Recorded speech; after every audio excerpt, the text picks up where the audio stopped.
Hey everybody, welcome back. Today we're going to be recapping our time in Danang, Vietnam with our Vietnam trip report.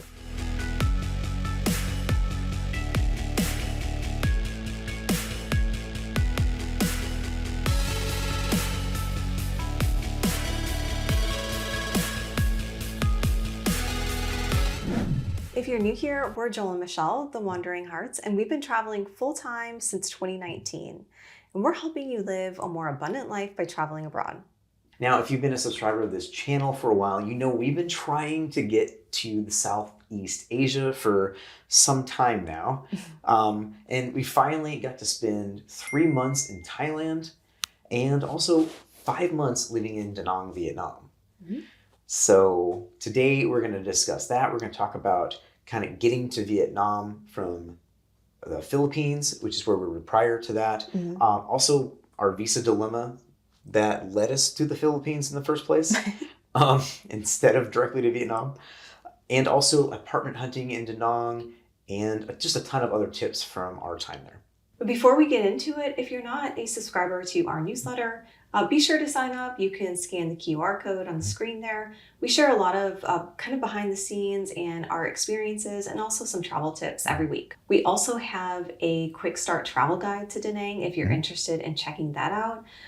We put a lot of time into this, and it will help you kind of get started in Da Nang from anywhere from how to get around, where to stay, accommodations, some of our favorite restaurants, and a whole bunch more information. So our trip to Vietnam actually started in Thailand, where we applied for our e-visas, but we kind of made a mistake on that, and you can watch a whole video to explain the rest of it. Basically, we applied over the Chinese New Year and everything was closed. So we weren't able to get our visa approvals in time before actually arriving there. That was kind of a big oopsie on our side of it. And so because of that, we had to find another place to go at last minute. And we decided to go to the Philippines, and we spent a month in Panglao.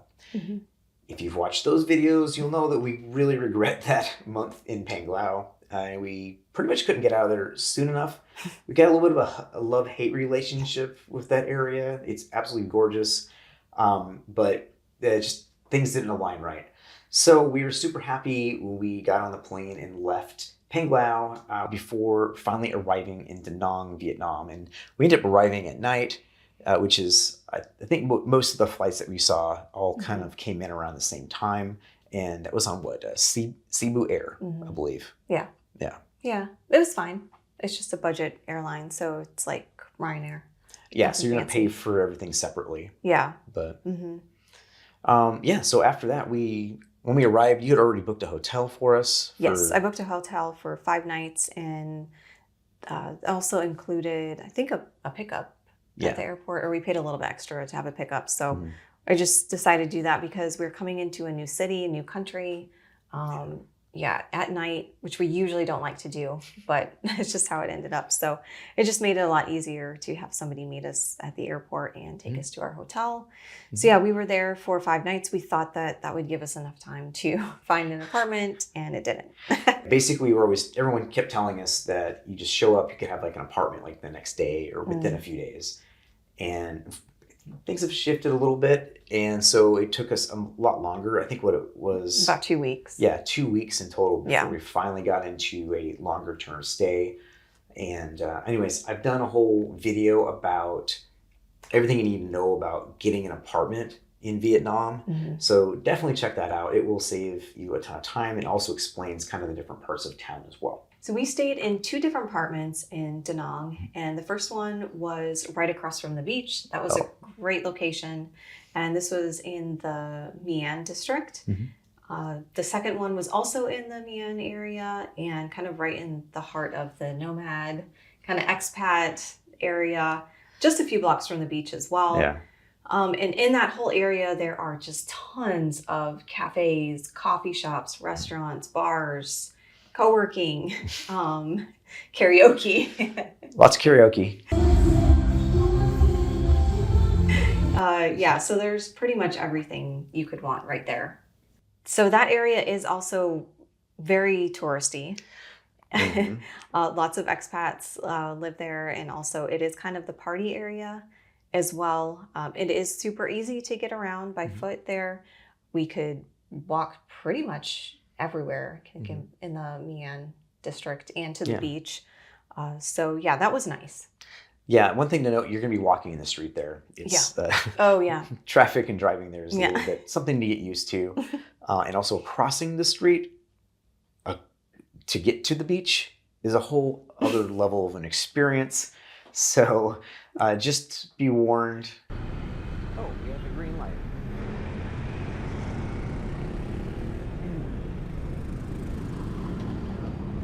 Walk down the road.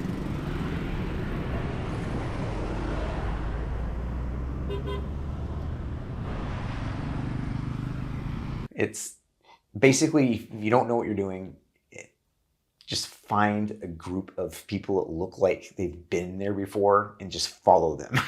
That's Yeah, like the for your easiest. first couple times. Yeah, to get Yes. across the street. Uh-huh. You know, Yeah. cars will stop, but it doesn't seem like they will. Yeah.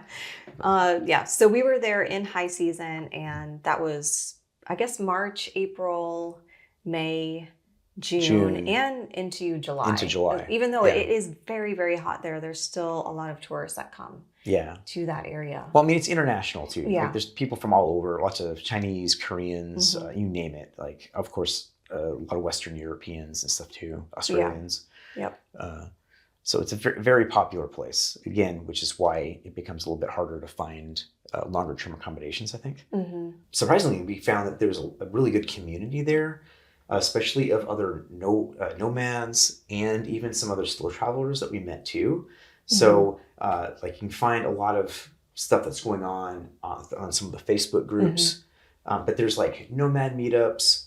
There's people doing like kind of impromptu co-works, even like comedy shows and stuff like that. So that was really cool. Yeah, it is super fun though. It kind of makes it for, if you're there for a couple weeks, it is a fun kind of party atmosphere, especially if you're younger. I could see how that would be really fun. And like Joel said, we did meet up with some of our friends there, which was really, really fun as well. We did go to meetups too every week. We tried to. We had some other of our Nomad friends that we've been traveling with. We were there with them, and then also some other people that we had met on our travels in Europe. We actually met them in Vietnam as well. So that was pretty cool. And then speaking of meeting up with those friends, they were actually in Hoi An. So that's why we made the decision to take the 40-minute drive south of Da Nang down to Hoi An and to meet up with them. So we just took a Grab, and we split that with our other friends who were with us, and it was only like $13. Yeah, total. Yeah. So to get down there. So I think that's really, really reasonable. yeah, it was really reasonable. Hoi An is really pretty. We took a whole morning, you and I did, and went out and kind of did like a whole photo walk. The buildings are really pretty. It's just, there's tons of flowers. It's known for tailors, so pretty much like every other shop you see in Hoi An is just going to be a tailor and have like all these beautiful fabrics that you can look at. You can get dresses, shirts, shoes, suits, pretty much anything made for you. And they'll, I think, even do it overnight. So yeah, it was kind of cool. Yeah, and quite affordably too. Oh yeah, for sure. And yeah, like they're known for this. Like people Yeah. come from all over the place to do that. Yes. Yeah. You can also find tailors and stuff like that in Da Nang too. But Hoi An is, I guess, especially known for it. Yeah, I think so. It's a really great little town. It's, I think it kind of hit our radar maybe 2018 or something like that. But it's changed a whole lot since then. On the other side of the river is kind of a way more commercialized area now. Like it's really grown, and there's a ton of like, what were those places? Like a Mr. Bean Just bar all kinds or of something like that. Yeah, And strange bars, just blasting music. yeah, so that should tell you already. And At night. they were blasting music. Yes. So apparently, like the weekends, it seems to be kind of like a party town. Yeah. There's a lot of backpackers and stuff that go there. People in their 20s. Yeah. Yes. So it's a good time, but just be aware of that. Yeah. When you go on the weekend, it will be very busy. Yeah, that was something that kind of shocked us. Yeah. We really were not expecting that at all. Mm. And it kind of threw us back, especially, and then also seeing all of the commercialization, as well. Kind of disappointed us a little bit. But like after a few days and after thinking about it, it's like, no, it was still really good experience. So we definitely recommend doing that. Mm-hmm. So we've got a couple other things. I want to go over a couple tips for danang. And I say couple, there's probably quite a few of these. There's a lot. If it's going to be your first time, we definitely recommend staying in the Mian area or the Mian district. It's essentially expat Disneyland. It makes it really, really easy, but it's also the tourist area, so it's not just expats there. Mm-hmm. But yeah, again, close to the beach, it's central and easy to get to pretty much anything you need to. Other parts of town as well. Mm-hmm. You can just get in a grab for less than $15, $10. You can get pretty much anywhere you want to go. Oh yeah, yeah. Again, close to nightlife, bars, coffee shops. And if you like coffee, there are so many really good coffee shops that you can check out. Oh my word, there's tons. Lots of options. And it's all really affordable. Yeah. And of course, you'll be trying the Vietnamese coffee, which is also known as the civet coffee. It's a special, they do a special pour over as well. But there's also a special story to the bean before it even gets processed. Maybe no. Why don't you can play the video of me? I'll play the video. Michelle just found out she's been drinking weasel coffee, which is what is it, baby? It's like partially digested coffee filtered through their poop. It's been good though, right? You like it? Yeah. Actually, you didn't even know you were drinking it. And you thought it was really good. So it's fine. Yeah. No, it's yeah.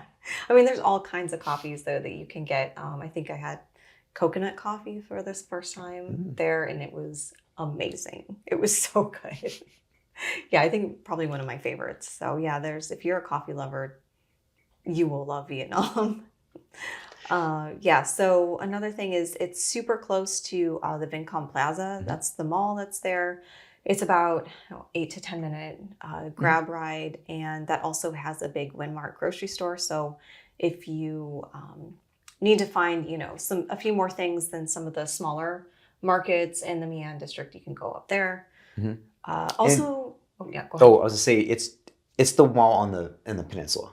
Yeah, there's a couple other malls too. But there's a movie theater too if you want to actually watch a movie. Right. Yeah, yeah. Also, make sure to go see the Dragon Bridge. It is super touristy, but it's really fun. It's worth doing it once. Yeah, for sure. Yeah. I think they do it every Friday, Saturday, and Sunday night around 9 p.m. But it's worth it. It's going to be. They'll actually stop traffic for it too. So if you are coming from another part of town, like a grab or something like that, you'll need to tell your driver to drop you off prior to that. Yeah. Mm-hmm. And then walk the rest of the way in. They will, like I said, they'll block the whole street off and everybody will get packed in really good. Yeah. So if you get too close, you might get hit with some water. Oh, right. So it's kind of a interactive type of experience. And it's free, which is cool too. Mm-hmm. Also, make sure you get across the bridge as well. Go to the other side of the Han River. That's where you're going to find all of the river tour boats and stuff. But also there's a really wonderful long promenade there that's got a lot of, it doesn't seem to be as busy. There's not as many tourists that we saw over there. That side of the river tends to be a little bit more, there's the downtown and then it's a little bit more local. But yeah, there's a ton of great little restaurants and things to do down there. And yeah, just check that out. It's also a really good walk too. Yeah, for sure. And one more thing too, I forgot to mention about if you're at the Dragon Bridge, you can go to the night market. That's kind of just right below the Dragon Bridge. Just be aware it is really touristy, and when we were there, it was just jam packed with people. It wasn't like the night markets that we experienced in Thailand. Yeah. They were very aggressive. It could have been also that it was because of the Dragon Bridge. Yeah. So if you're going to do that, I would say maybe go a different day Yeah, on or a different earlier. Yeah. You know, It was definitely interesting. yeah, it's an experience. Yeah. So it's definitely worth that. Mm-hmm. Again, the beach in along the promenade in Danang is amazing, and it goes forever. So there's just so much beach, and it's a wonderful walk because, yeah, it just definitely recommend doing that. Also, if you're going to be there, check out visit the Santra area, and especially the very, very north part of it. Mm-hmm. That's where it's like more forested and everything like that, and you can find Lady Buddha. You'll see her. She's standing up on the side of the mountain there, and there's very, very beautiful views of Danang from up there too. Mm-hmm. And of course, our time there also coincided with a fireworks competition that they do. I guess it was their second one, or was it third one? Third.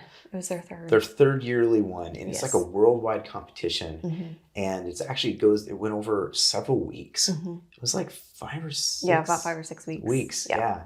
So that was super awesome because we basically just had like a fireworks show, like the best fireworks show you've ever seen. Yeah. Like Every Saturday night. yeah, 2 shows a night. Yeah, that was a really cool highlight too. Mm-hmm. Mm-hmm. And of course, that was June, right? June into July. Yes. Was that time of year. Yes. And I believe it sounded like the tourism board said that they're going to be hosting it every year. Also, while we were there was a big reunification. There are actually 2 celebrations. There was a celebration of the end of the war, the conflict with Vietnam and the United States. We call it the Vietnam War. They call it the American War. But there was a celebration of that, and then also another celebration, which is like their reunification. And that was actually really, really an amazing experience to be able to be there for that. They are very patriotic people. You see the flags everywhere. And one thing that's really stood out to me was like everybody's so focused on the future, and they don't live in the past, and don't have, like, at least not on a large scale, have any resentments, or at least outwardly show that towards tourists like ourselves, Americans and things like that. Mm-hmm. It was really cool. It was just really cool to see how everybody's so focused on just letting their country grow even better, and continuing advancing. If you didn't know, Danang is actually becoming one of the tech hubs in the world, and they're really heavily pushing for that because they've got a really good infrastructure for it. So that was a really cool thing to see. So another tip is make sure that you always have cash on you. Most small businesses will only accept cash.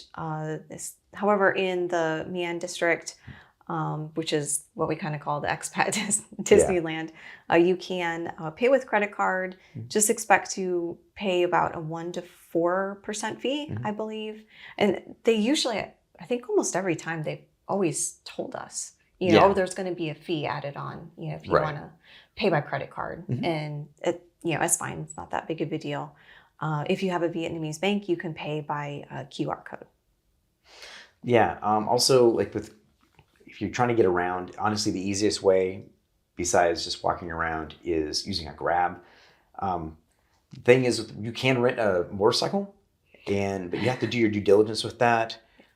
And there's also a couple of things too. You also have to have a driver's license that's endorsed in order to ride a bike there. And they will check in areas, like they do these little crackdowns. So if you don't have that, they'll still rent it to you, but you don't want to get in trouble. And then, unless of course it's under, I think, 50 cc's, or it's electric. And you also want to make sure that if you do that your travel insurance that you have covers that. Yeah. So, because some insurances might consider that like a dangerous activity that you have to get additional coverage for, whereas other ones actually already include coverage like that too. Yeah. So yeah, I would just say if you're super, super comfortable on bikes, maybe you could do it, but it really does take a lot to get used to kind of how people drive there. And that's a really good point. It's very chaotic. It's chaos. From the outside, it looks completely chaos. Yeah. There's an organized chaos to it, and there's a flow. but it's not obvious at first. Yeah. So again, Just yeah. be very careful. I don't recommend driving a bike there No. unless you've already have experience driving in Asia. So Yeah, yeah. And also too, talking about Grab, you can get food and groceries delivered to you, which is so nice and convenient. I mean, we got food delivered to us all the time. Okay, so we just got our Grab order, and I have to preface this by trying to, I don't know, be proactive and order a lot of chicken because we eat a lot of chicken for lunches. And so I decided, I saw they said whole chicken, so I ordered that, and that's literally what we got. I was not expecting it to be the entire chicken with this little head and everything. Oh God. So yeah, we got a whole chicken, so now I got to do some carving. But this is interesting. It's different. But all in, that plus 3 things of rice was like $6.50. Yeah, they give you rice and then like And then cucumbers, all of this sauces and everything. Yeah. Yeah. How much was it? All of this was $6.50. Yeah. Delivered. So you gotta love that. It's a little different. And our groceries. We got a lot of our groceries delivered. Oh so. yeah, quite a few. Like because otherwise it was just easier to have them, and they delivered from all the big grocery stores. I think we were getting them from what was it? Oh man, Lot. Yeah, that's right. Lot. I wanted to say Lotus Mart, but that was in Thailand. Yeah, Lot. But Lot was one of the grocery stores that we got stuff delivered from a lot. Prices were really good, and especially if you don't, or you like I said, you can hop into you can take an Uber or Grab, I mean, and take it in there and do all your shopping yourself. But we just found most cases it was just easier to have it delivered. Yeah. But we would go up there a couple times, you know, for like a 1 monthly haul or whatever. Yeah. So. Yeah. Also, to just be respectful of the culture. You might have to take your shoes off if you are to enter any kind of business. Not all, but some businesses, especially smaller businesses. Yeah, smaller ones. I think like any of the salons that we went into, we had to take our shoes off. They usually have slippers for you that you can put on. Also, any kind of places of worship or entering someone's home. Another quick note too, talking about driving, is the fact that they drive on the right-hand side of the road, which makes it a little bit easier, especially if you're trying to cross the road and do all that. If you're coming from North America, at least. Also expect a lot of honking. If you're like me, I get startled constantly. And I thought I was gonna have a heart attack the first like couple weeks, but I finally started getting used to it. But they use it as a way to. Sometimes it can be used in anger, but it's usually used as just like a warning. So it's kind of like your turn signal. If you're coming up behind someone, they're gonna honk and just let you know that they're passing. And the same with intersections. Most of the intersections, unless it's like the main roadways, there's no lights or no stop signs. Yeah. So it's just an open intersection, and people would honk as they come to the intersection so that others can hear and they know that, oh, someone's about to come through. So again, back to that kind of organized chaos. It looks just bizarre, but it works really well, and they've got their system down. And so it's really cool. Somehow it works. Yeah. Another thing is you cannot drink the water in Danang, but water is super cheap, just like in Thailand.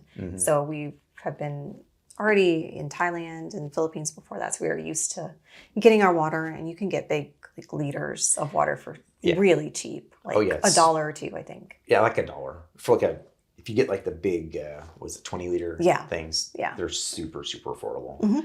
And speaking of that too, just something to note, you are most likely going to get sick at least once when you're there. You know, that whole like bacterial thing goes around.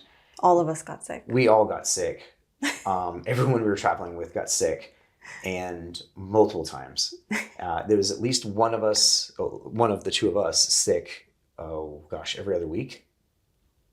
At least. To the point where you didn't trust yourself whether you could actually leave the house.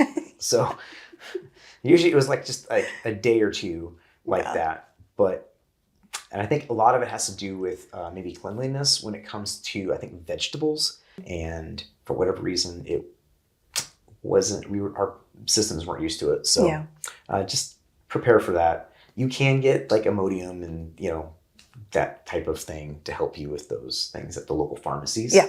And their pharmacies are everywhere, and all the people there are really sweet, and they're glad to help you out.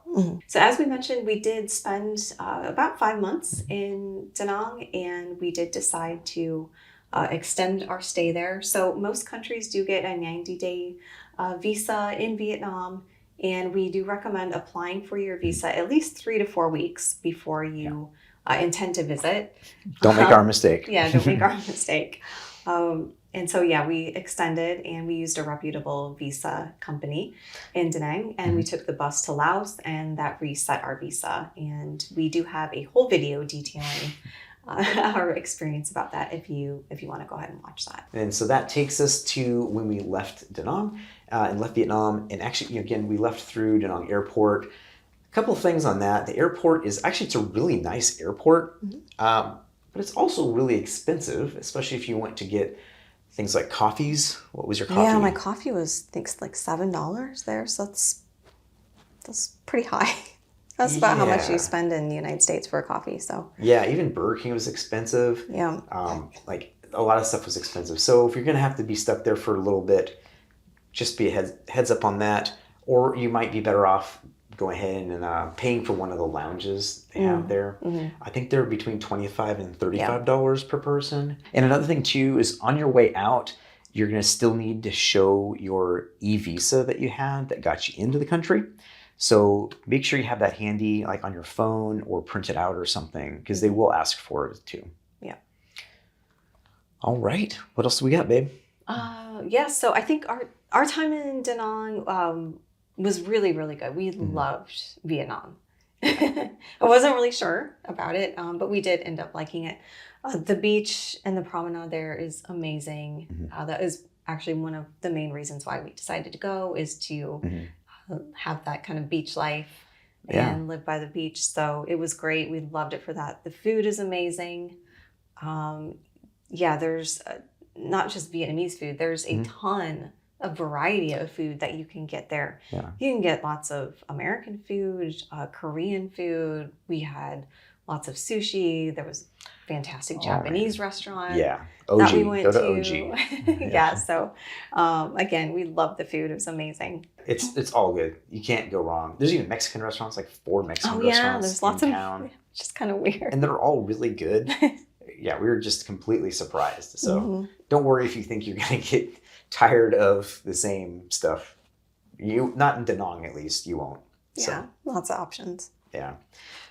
Again, it's a great place to go, especially if it's so centrally located in Vietnam. So it's a great place as a home base if you're gonna, go do some like lighter exploring in that region. Highly recommend that. And again, it is going to get loud when you're in Da Nang. That's a fact, especially if you're going to be in the My An district, that area. It might take a bit of time to kind of get used to that, the constant hustle, the noises, the honking, all of that. But the people were really, really nice. We have really great experiences. No bad experiences other than apartments. Yeah, I would say so. Yeah, just the apartment issues that we had. But other than that, everything was great. And again, like I said, you're definitely going to get sick at least once. So just prepare for that. Expect it. It's kind of like your rite of passage. Although ironically, we never got sick in Thailand. Which, I don't know. Yeah, we didn't. Or the Philippines. 3 months, or even a month in the Philippines, we never got sick. So So there you go. But yeah, we'll absolutely go back to Vietnam. So hopefully this helped you, if it's going to be your first time going to Vietnam, or even not, like, did we miss anything? Let us know in the comments. Have you been to Da Nang? Or any other parts of Vietnam? Let us know what your experiences were like. We'd love to hear them. Well, thanks. Hopefully we didn't ramble too much on this one, and appreciate it. Happy wandering. Happy wandering.